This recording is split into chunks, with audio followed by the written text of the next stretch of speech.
unknown, compelling force.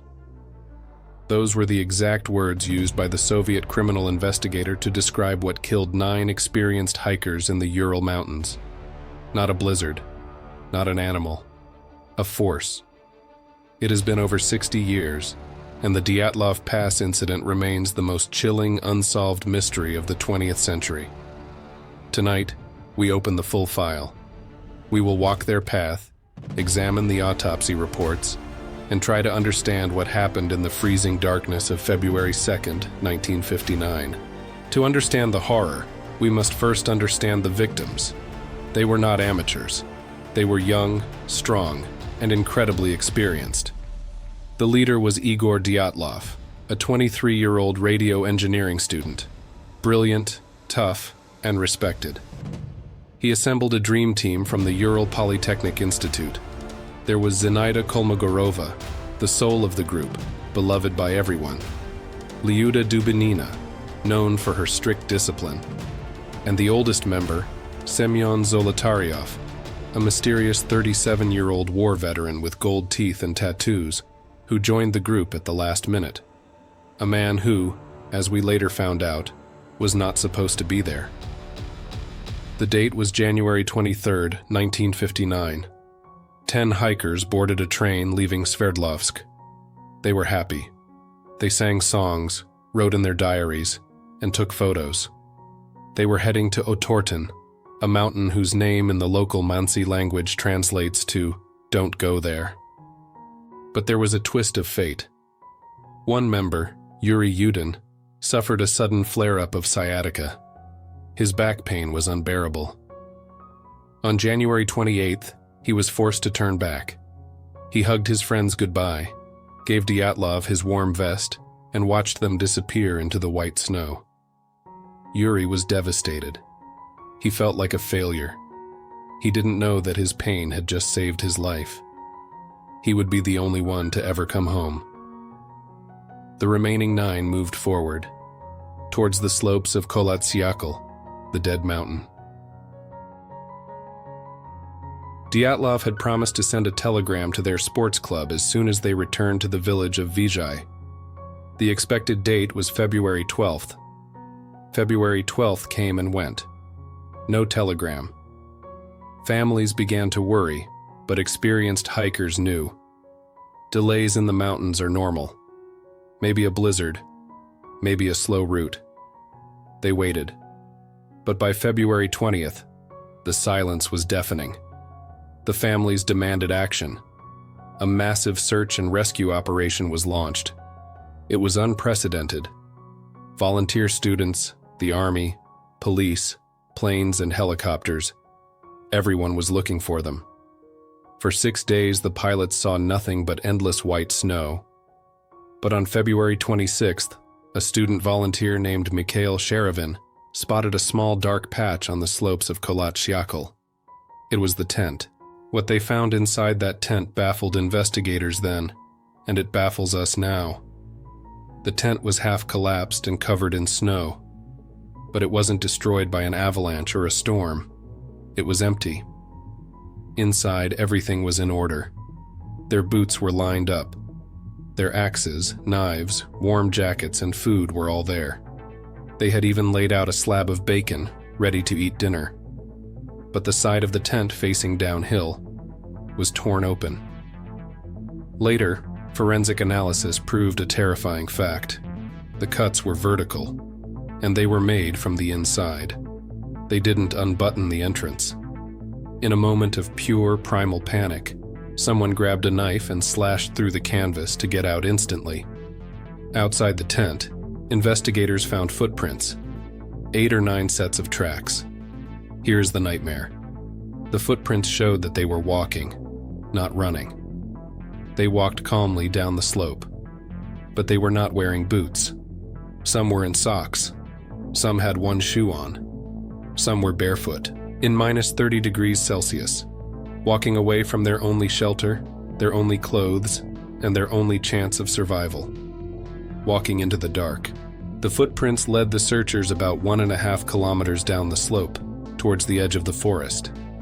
There, Under a massive ancient Siberian cedar tree, they found the remains of a small fire.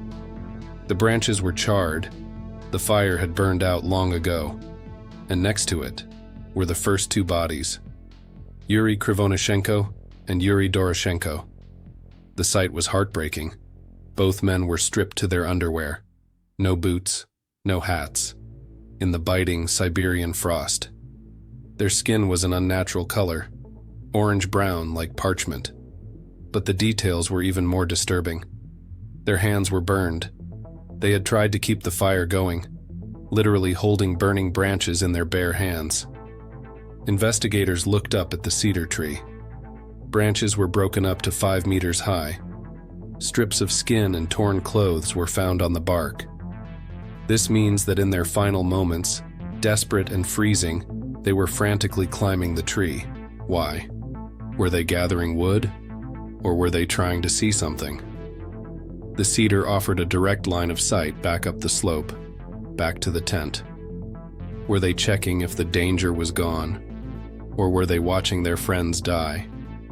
It appeared that these two died first, because what happened next defies all logic. The other members of the group didn't just leave them. They stripped the clothes off their dead friends. They took their pants, their sweaters, and cut them up to wrap around their own freezing feet. It was a desperate act of survival, but it wasn't enough. Between the cedar and the tent, searchers found 3 more bodies: Igor Dyatlov, Zenaida Kolmogorova, Rustem Slobodin. Their bodies were found hundreds of meters apart, forming a straight line. They weren't running away from the tent. They were trying to get back to it. They died fighting. Dyatlov was found face up, looking toward the tent, holding a birch branch as if bracing against the wind. Zena had crawled the furthest. They died of hypothermia, freezing to death while trying to claw their way back up the mountain. 5 bodies found, 4 still missing. For 2 months, the search continued. Finally, in May, as the snow began to melt, they found them. Buried under 4 meters of snow, deep in a ravine near the cedar tree. Lyuda Dubinina, Semyon Zolotaryov, Alexander Kolovatov, Nikolai Thibault Brignol. This is where the mystery turns into a horror story. These 4 didn't just freeze. They had injuries that defy explanation. Thibault Brignol had a crushed skull. Dubinina and Zolotaryov had catastrophic chest fractures. Their ribs were broken. The force required to cause such damage was immense, comparable to a car crash at high speed. Yet, there were no external wounds, no bruises. It was as if they were crushed by a colossal, soft pressure. And then, the most terrifying details. Lyuda Dubinina was missing her tongue, and her eyes. Semyon Zolotaryov was also missing his eyes, and some of the clothing found on these bodies tested positive for radiation. For 6 decades, the world blamed aliens, secret military tests, and even Yetis. The mystery seemed unsolvable. But in 2019, the Russian Prosecutor General's office reopened the case. They conducted 9 massive examinations at the site, and in 2020, they finally gave us the answer. It wasn't a monster. It was something silent and invisible. A snow slab. Unlike a massive avalanche that roars down a mountain, a snow slab is a rare and deadly block of ice-hard snow. When the group cut into the slope to pitch their tent, they accidentally weakened the snow layer above them. Later that night, a heavy block of snow cracked and slid just a few meters.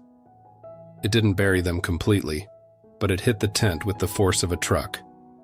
This explains why they cut the tent from the inside. They were being crushed. They had seconds to escape before being suffocated.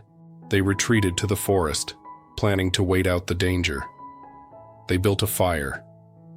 But here is the true tragedy. The visibility was near 0. The temperature dropped to -40. When they tried to return to the tent for their clothes, they couldn't find it in the whiteout. What about the horrific injuries in the ravine? The crushed ribs? The investigation concluded that under the weight of 4 meters of snow, the pressure over weeks caused the fractures. Or, they fell into the ravine in the darkness. As for the missing tongue and eyes, it was the result of natural decomposition and scavengers in the stream. The truth is not about government conspiracies. It's about a heroic, desperate battle against nature. They fought until the last second. They gave their clothes to their friends. They stayed together. It was not a supernatural force. It was the brutal indifference of the mountain. The file is officially closed, but the story of their courage remains open. I'm Arthur Vance. Subscribe to Cold Case Uncut.